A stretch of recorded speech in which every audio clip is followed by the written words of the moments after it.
Think about it. We are absolutely surrounded by computers. They handle our money, our travel, our health, even our elections.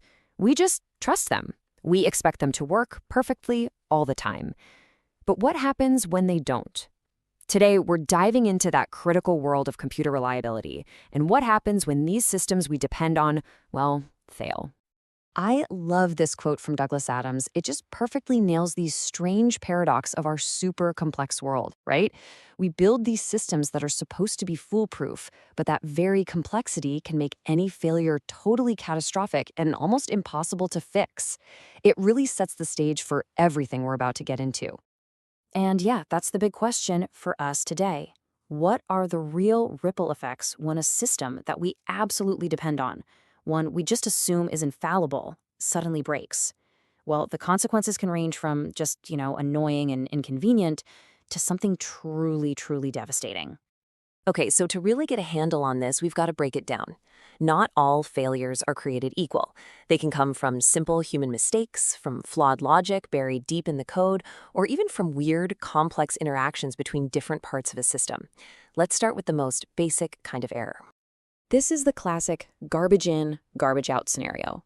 The computer system itself might be working just fine, following every single instruction perfectly, but if the information you feed it in the first place is wrong, well, the results are guaranteed to be wrong too.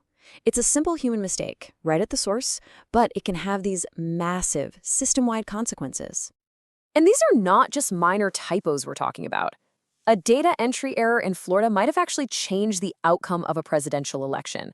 Faulty data in a national crime database? That's led to innocent people getting arrested. I mean, look at Terry Dean Rogan. His life was turned completely upside down, arrested 5 times, all because of a persistent data error.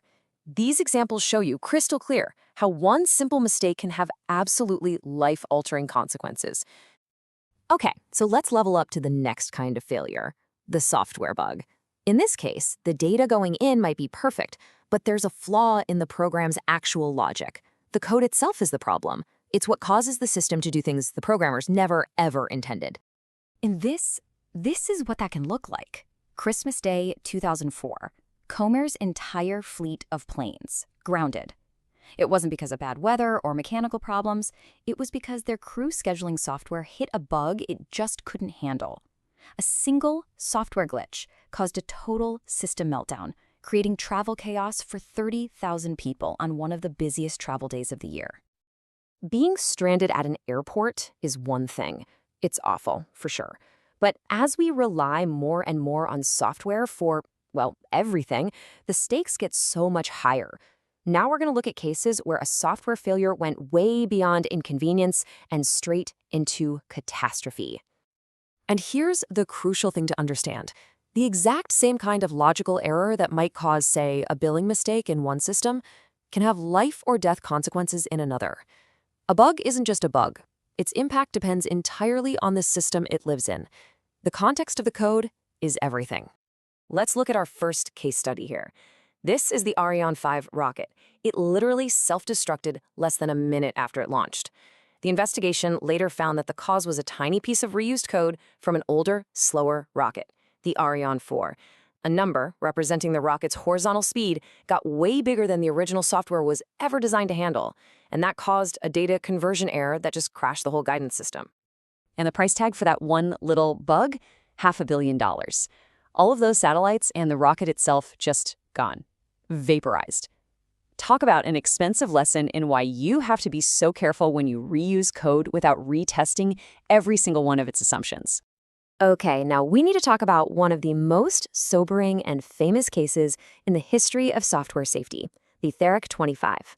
This was a medical device. It used a computer to deliver radiation therapy to cancer patients. This was a machine that was literally designed to save lives. But over a period of about 20 months, this machine delivered massive radiation overdoses to 6 different patients. 3 of them died as a direct result. This timeline is just chilling because it shows this pattern of repeated failure. The same kind of errors happened again and again before anyone really understood the root cause. So what was it? Well, one of the main culprits was this really tricky type of bug called a race condition. It's what happens when the timing of events completely changes the outcome. So imagine you have two tasks that are racing to get to the same piece of information. Depending on which one gets there first, the result can be totally different. With the Thanx 25, an experienced operator who could type and correct data really fast, within like 8 seconds, could trigger this race, putting the machine into a state the programmers had never even considered, and causing it to deliver this massive raw beam of radiation. But honestly, the ultimate problem wasn't just this one bug. The really critical point is that the designers had made a fatal decision. They took out the physical hardware safety locks that were in the older machines, and they put all their trust in the software to handle everything. There was no backup, no physical failsafe. So when the software failed, and it did fail, there was absolutely nothing to stop the catastrophe. Disasters like these, they were a huge wake-up call. They forced the entire computing world to get really serious about reliability. It wasn't enough anymore to just write code that, worked most of the time. The industry needed a disciplined, structured way to build software that you could actually trust with people's lives. And, this wasn't exactly a new problem. Way back in the 1960s, as computers got more and more powerful, programmers were really struggling to build big, complex systems. Projects were just a mess, always late, way over budget, and full of bugs. This whole period was called the software crisis, and it's what led to the creation of a whole new discipline. And that discipline is software engineering. The key word there is engineering. It's about treating software creation not like some kind of art form, but like a formal engineering process, with methods, with tools, and with a heavy focus on producing software that is reliable and can be tested again and again. The process is really methodical. First, you have specification. That's where you figure out and define exactly what the software needs to do. Then comes development, the actual designing and coding. After that, and this is so important, is validation. That's the formal, rigorous testing part. And finally, you've got evolution, because software is never really finished. It has to be maintained and updated its entire life. But here's the thing. Even with a super disciplined process, perfection is just impossible. And that brings us to the final and maybe the toughest part of this whole story. How do we actually test these incredibly complex systems? And when things do go wrong, because they will, who's responsible? So when it comes to testing, there are these two key ideas, and the difference between them is huge. Verification basically asks, are we building the program right? Does our code do what we designed it to do? It's all about finding bugs. But validation asks a much deeper question. Are we building the right program? Does our design, our model, actually reflect reality? You see, you could have a perfectly verified program with 0 bugs that still fails because its basic assumptions about the world are just plain wrong. This leads us right into the legal minefield of liability. Who pays when software fails? For the longest time, the answer was buried in those shrink-wrap licenses, the agreements you accept just by opening the box or clicking install. And the courts have really wrestled with this. As you can see here, the rulings are all over the place. Sometimes the agreements get thrown out, but other times, like in that Mortensen case, a company was not held liable, even when its software bug cost a construction firm almost $2 million.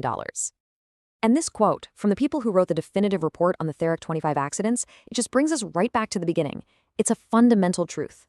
No matter how good your process is, no matter how brilliant your engineers are, you can never prove that a complex piece of software is 100% free of errors. There is always another bug hiding somewhere. So, we have to end here. If we accept that perfect software is impossible, if we accept that there will always be another bug, that leaves us with this huge, critical question for our digital world. Who should bear the risk? Should it be the company that makes the software, the person who uses it? Or should we all share it somehow? There is no easy answer here, but it's a question we all really need to start thinking about.